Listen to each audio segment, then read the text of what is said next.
Good morning class, welcome to my channel. Last class में हम लोगों ने यूनिट 1 स्टार्ट किया था, that was delivery of goods, जिसके अंदर हम लोगों ने इस सेशन 1 के अंदर पढ़ा था बिलिंग प्रोसीजर, राइट।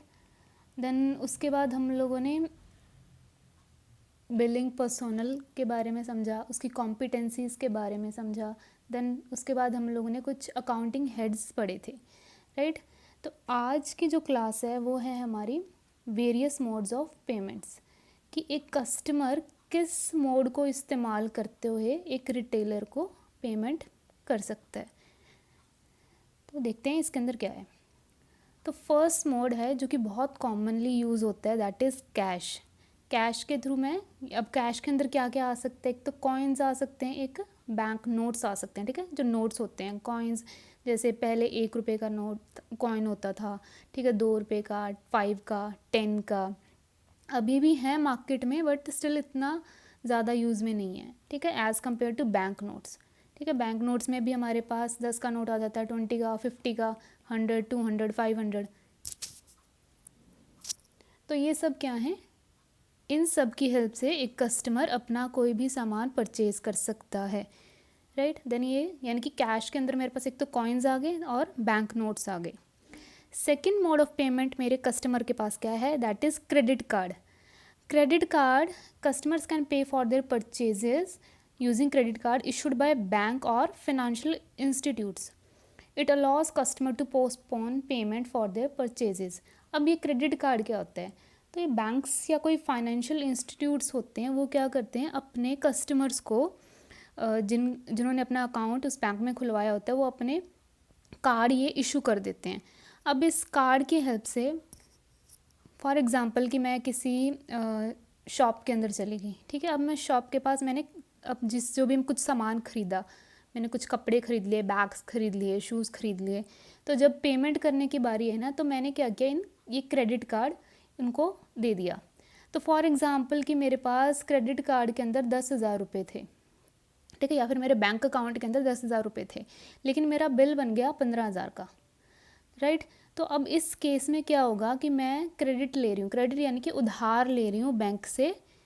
यहाँ पर क्या होगा कि मैंने 15,000 की पेमेंट कर दी है, तो वो लोग जो आपके अकाउंट से 10,000 गए और साथ में 5,000 अब आपको और बाद में बैंक को देने पड़ेंगे, ठीक है। तो आपने यहाँ पर क्या किया है, उधार ले लिया है थोड़ा सा बैंक से। अब इसकी पेमेंट आपको बैंक को करनी पड़ेगी, क्यों, क्योंकि जब आपको ज़रूरत थी तो आपकी हेल्प के लिए बैंक ने क्या किया, आपको थोड़ा सा उधार में पैसा दे दिया। रिपीट कर देती हूँ मैं इस एग्जांपल को, कि आप गए, लाइन में खड़े हो गए, वहाँ पे बिलिंग पर्सोनल खड़ा था, आपके अकाउंट में 10,000 रुपये थे, लेकिन आपका सामान का बिल बन गया 15,000 का। तो जस्ट बिकॉज आपके पास क्रेडिट कार्ड है किसी बैंक का, तो आप क्या कर सकते हो, उस 15,000 की पेमेंट हो जाएगी। क्यों, कैसे होगी, ये जो 5,000 एक्स्ट्रा है ना, उसकी पेमेंट कौन करेगा, बैंक करेगा, ठीक है। इसकी एक लिमिट होती है कि आप कितना पैसा निकाल सकते हो। ऑब्वियसली चार्जेस लगेंगे कि आपको कुछ इंटरेस्ट पे करना पड़ेगा, क्योंकि बैंक ने आपको ज़रूरत के वक्त थोड़ा सा पैसा उधार पे दे दिया है, राइट। तो कैश हो गया मेरे पास एक मोड ऑफ पेमेंट, एंड दूसरा क्रेडिट कार्ड हो गया। It allows customer to postpone payment for their purchases. Next आ जाओ, ये आ गया मेरे पास क्रेडिट कार्ड। नेक्स्ट है मेरे पास डेबिट कार्ड। डेबिट कार्ड, यहाँ पर क्या, फॉर एग्जांपल कि मेरे पास अकाउंट में मेरे 10,000 हैं और 10,000 का मैंने कुछ सामान खरीद लिया, तो ये 10,000 का अमाउंट डिडक्ट हो जाएगा मेरे अकाउंट से। तो एक और एग्जांपल ले लेते कि मान लो कि आपका सामान था 15,000 का, आपका सामान था 15,000 का, लेकिन आपके अकाउंट में 10,000 पड़े हैं। तो अब डेबिट कार्ड के अंदर आपके पास ये उधार वाला ऑप्शन नहीं होता है, ठीक है। इसमें जितना आपके पास पैसा है आप उतने की ही शॉपिंग कर पाते हो, as compare to credit card. वहाँ मैं कुछ एक्स्ट्रा बैंक से उधार ले लेती हूँ, लेकिन डेबिट कार्ड में ऐसा कोई फंक्शन या फीचर मेरे पास नहीं है जिससे कि मैं जितना मेरे अकाउंट में है उससे ज़्यादा खरीद पाऊँ, राइट। फॉर एग्ज़ाम्पल नेक्स्ट है मेरे पास मोबाइल पेमेंट। अब मोबाइल पेमेंट यानी कि मैं जो स्मार्टफोन्स की हेल्प से कुछ पेमेंट कर पाती हूँ, तो मेरे पास एक ऐप की ज़रूरत होती है उसके अंदर, जैसे आपका गूगल पे हो गया, UPI हो गया, पेटीएम हो गया, ये सब किसके अंदर आते हैं, मेरे मोबाइल पेमेंट के अंदर, ठीक है। तो कस्टमर क्या कर रहे हैं, अपने मोबाइल फ़ोन का इस्तेमाल करते हुए उस मोबाइल फ़ोन के अंदर उनके पास एक पेमेंट ऐप है, और वो पेमेंट ऐप कोई भी हो सकता है जिसकी हेल्प से मैं पेमेंट कर पाऊँगी। नेक्स्ट, जैसे ये एग्जांपल आ गया, पेटीएम है मेरे पास, गूगल पे है, पेपाल, ये मेजरली हम लोग इंटरनेशनल पेमेंट्स के लिए इस्तेमाल करते हैं, भीम हमारा इंडिया का, ये फ़ोन पे हो गया, ठीक है। तो ये 4 आप लोगों को पता होंगे। एक ये जो पेपाल है ये इंटरनेशनल पेमेंट्स के लिए ज़्यादा यूज़ होता है। नेक्स्ट है कॉन्टेक्टलेस पेमेंट। कॉन्टेक्टलेस यानी कि आप किसी डिवाइस के कांटेक्ट में नहीं आ रहे हो, यानी कि आप कोई टच नहीं हो रहा है वहाँ पर, आप डायरेक्टली ही बाहर से ही कोई रेडियो फ्रिक्वेंसी का इस्तेमाल करते हुए, या फिर आप बोल सकते हो नियर फील्ड कम्युनिकेशन का इस्तेमाल करते हुए आप कोई पेमेंट कर रहे हो। फॉर एग्जांपल ये जैसे QR कोड हो गया, आप QR कोड को, जैसे एक ATM कार्ड होता है उसके अंदर आपको इंसर्ट करना पड़ता है कार्ड, ठीक है, तो वहाँ पे वो कॉन्टेक्टलेस पेमेंट नहीं है, वो कॉन्टैक्ट वाली पेमेंट है। तो ये जो QR कोड हो गया ये कॉन्टेक्टलेस है, वहाँ पर आप किसी चीज़ को टच नहीं कर रहे हो, ठीक है। कैश हो गया, कैश में भी आपका एक कॉन्टेक्ट हो रहा है, लेकिन ये QR कोड हो गया, या फिर कोई टैप वाला पेमेंट कार्ड हो गया। लास्ट क्लास में मैंने दिखाया भी था कि एक तो स्वाइप मशीन होती है मेरे पास, राइट, दूसरी थी कि इंसर्ट वाली कार्ड वाली मशीन थी, और एक था वाईफाई वाला, ठीक है। तो ये जो वाईफाई वाला ऑप्शन है ये कहाँ आएगा, मेरा कॉन्टेक्टलेस पेमेंट के अंदर आएगा, कि मैंने टैप किया, उस थोड़ा बिल्कुल उसके स्क्रीन को टच नहीं होने दिया, लेकिन मैंने ऊपर से ही उसे अपने ये जो कार्ड है उसके ऊपर वाईफाई लगाया, उसको ऊपर किया, उसके देन पेमेंट हो गई, ठीक है। तो कॉन्टेक्टलेस पेमेंट में मेरा जो डिवाइस है मेरे पास, वो जो दूसरे डिवाइस के कॉन्टेक्ट में नहीं आता है, इंस्टेड क्या होता है, रेडियो फ्रिक्वेंसी का इस्तेमाल करते हुए मैं पेमेंट को प्रोसेस कर रही हूँ। ये देख सकते हैं, जैसे ये होगी, ये मेरा कार्ड हो गया, कार्ड रीडर मशीन होगी, और ये मेरे एप्पल की वॉच हो गई। अब उसके ऊपर बिल्कुल कांटेक्ट में नहीं जाएगी ये जो कार्ड है, सॉरी ये जो कार्ड वाली मशीन है, एंड देन ये मेरी एप्पल की वॉच है, बिल्कुल ऊपर नहीं जाएगी, लेकिन वो वाईफाई सिग्नल पकड़ लेगा आपका, ये मशीन है जो, ठीक है। तो इसके साथ ही आपकी पेमेंट हो जाएगी। सेम आ जाता है इस केस में, यहाँ पर भी क्या होगा, सिर्फ ऊपर से सिग्नल या फिर रेडियो फ्रिक्वेंसीज जनरेट होगी, देन उससे आपकी पेमेंट हो जाएगी, ठीक है। कोई कांटेक्ट नहीं आ रहा है कहीं पर भी, दोनों टेक्नोलॉजीज़ आपस में कोई कांटेक्ट में नहीं आ रही है, लेकिन एक रेडियो फ्रिक्वेंसी की हेल्प से आपकी पेमेंट प्रोसेस हो रही है। नेक्स्ट है मेरी online payment. Customer can make their payments for their purchase online using payment gateways integrated into the retailers website. तो फॉर एग्जांपल आपके पास, आपने कुछ अमेज़ोन से ख़रीदा, ठीक है, या फिर आपने कुछ मिंत्रा से ख़रीद लिया, तो जब आप पेमेंट करने लगते हो ना, देन आपके पास,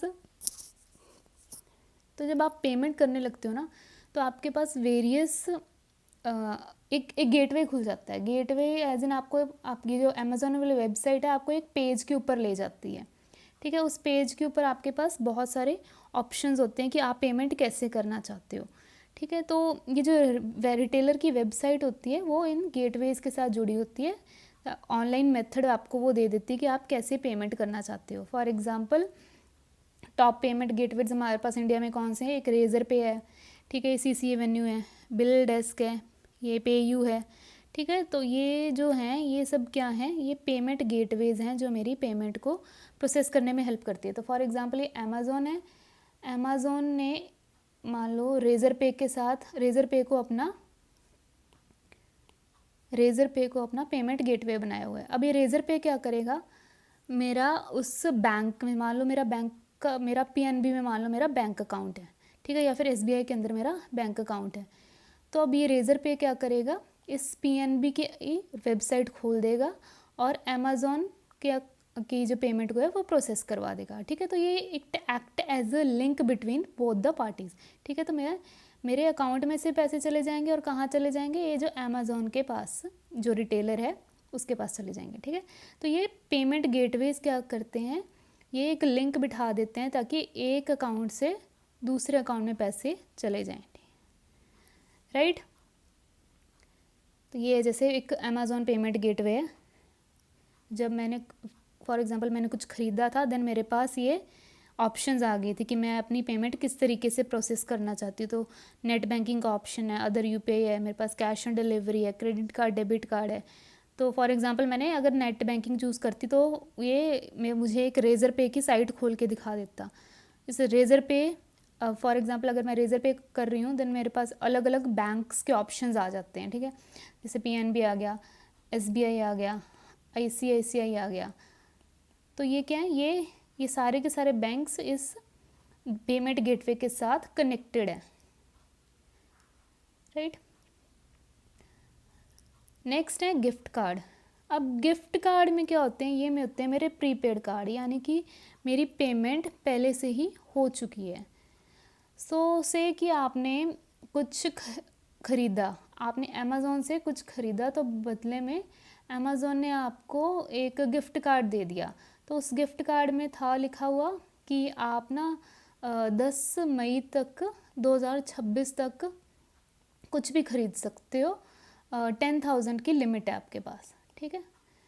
तो एग्ज़ाम्पल है एक तरीके से कि आपको उन्होंने एक गिफ्ट कार्ड दिया कि 10 मई तक 2026 तक 10,000 की अमाउंट का उनकी ही साइट से आप कुछ भी ख़रीद सकते हो, वो फ्री है, ठीक है। तो ये जो प्रीपेड कार्ड्स हैं इसकी पेमेंट पहले से ही हो चुकी है। तो अब मैं क्या करूँगी, अमेज़ोन की साइट पे जाऊँगी, मुझे मान लो 10,000 का कुछ सामान ख़रीदना है, वो मैंने ख़रीद लिया। तो अब मैं क्या करूँगी, ये जो मेरा कार्ड होगा ना, इसका नंबर मैं इसके अंदर इंसर्ट कर दूँगी और उसकी पेमेंट अपने आप हो जाएगी, ठीक है। यानी कि पेमेंट पहले से ही हो चुकी है, मेरे अकाउंट से कुछ डिडक्ट नहीं होगा। ये कौन से हैं, ये मेरे गिफ्ट कार्ड्स हैं। बहुत सारी जो कंपनीज़ होती हैं वो अपने एम्प्लॉयज़ को गिफ्ट कार्ड्स ऑफ़र करती हैं, ठीक है। तो उनकी पेमेंट पहले से ही हो चुकी है। नेक्स्ट है मेरे पास इलेक्ट्रॉनिक फ़ंड ट्रांसफ़र। क्या है electronic fund transfer? Customer can transfer funds electronically from their bank account to retailers account. Electronically मतलब ऑनलाइन, ठीक है। कहीं भी वर्ड इलेक्ट्रॉनिक आ गया या फिर ई लिखाते हैं कई बार, ई मेल आपने देखा होगा, ठीक है। मेल हो जाता है ये फिज़िकली जो आप मेल भेजते हो, ई मेल हो गया इलेक्ट्रॉनिक मेल जो आप ऑनलाइन भेजते हो, ठीक है। इलेक्ट्रॉनिक यानी कि ऑनलाइन क्या हो रहा है, एक बैंक के अकाउंट से यानी कि कस्टमर के बैंक के अकाउंट से ये जो रिटेलर के बैंक के अकाउंट के अंदर पैसे ट्रांसफ़र हो जाते हैं, कैसे, ऑनलाइन। अब इसके अंदर मेरे पास क्या क्या ऑप्शंस हैं। एक तो है कि मैं यूपीआई के थ्रू पेमेंट कर सकती हूँ। दूसरा है मेरे पास ऑप्शन कि आरटीजीएस या फिर मैं नेफ्ट के थ्रू कर सकती हूँ। तो ये काफ़ी पुराने हैं, आरटीजीएस हो गया और एक नेफ्ट हो गया, काफ़ी पुराने इंटरफेसेस हैं मेरे पास जिससे कि मैं अपना फ़ंड या अपना पैसा, फंड्स यानी कि पैसा इलेक्ट्रॉनिकली यानी कि ऑनलाइन ट्रांसफ़र कर सकती हूँ। इवन बिफोर ये जो आपके गूगल पे, यूपीआई वगैरह आए थे उससे पहले के हैं आरटीजीएस और नेफ्ट। तो क्या है आरटीजीएस और नेफ्ट? अगर आप किसी बैंक की वेबसाइट खोलते हो, ध्यान दें, बैंक की वेबसाइट खोलोगे देन आपको ये दोनों ऑप्शंस मिलते हैं, आरटीजीएस एंड नेफ्ट की। क्या क्या है इसमें?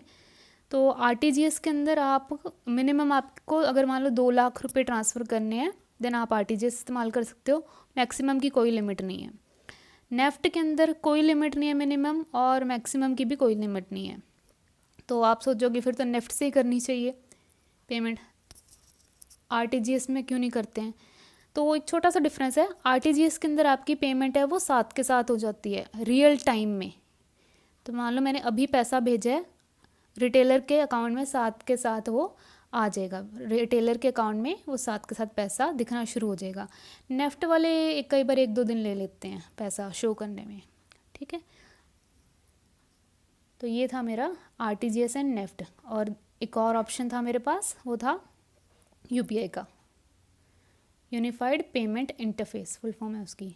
आरटीजीएस की real time gross settlement, NEFT की national electronic fund transfer. Next मेरे पास पेमेंट ऑप्शन है चेक का। अब एक रिटेलर को पेमेंट आप चेक के थ्रू भी कर सकते हो। We can pay by writing a cheque drawn from a bank account to the retailer's account, ठीक है। तो चेक के अंदर क्या होता है, जितनी मुझे पेमेंट करनी है वो यहाँ आ गई, यहाँ पे मैं न्यूमेरिकली लिख दूँगी, यहाँ पे मेरे साइन हो जाएंगे। देन ये कुछ आपका अकाउंट का नंबर आ जाता है इसके अंदर, ये चेक नंबर आ जाता है, ये कुछ कोड होता है, देन ट्रांजैक्शन कोड होता है, राइट। तो इसके अंदर क्या है, आप क्या कर रहे हो, आपके अकाउंट से रिटेलर के अकाउंट में सीधे पैसे चले जाते हैं, ठीक है।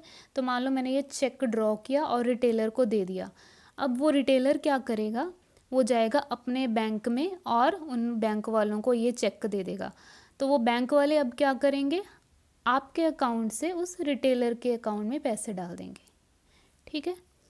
कई बार इसमें भी थोड़ा टाइम लग जाता है, 1-2 दिन लग जाते हैं। अगर मान लो कि 2 अलग अलग बैंक है, स्टेट बैंक था और मैंने उस जो रिटेलर का बैंक है वो ICICI वाला था, तो इसके अंदर थोड़ा सा टाइम लग जाता है, ठीक है। अगर सेम बैंक है देन इमीडिएट भी हो सकता है पेमेंट।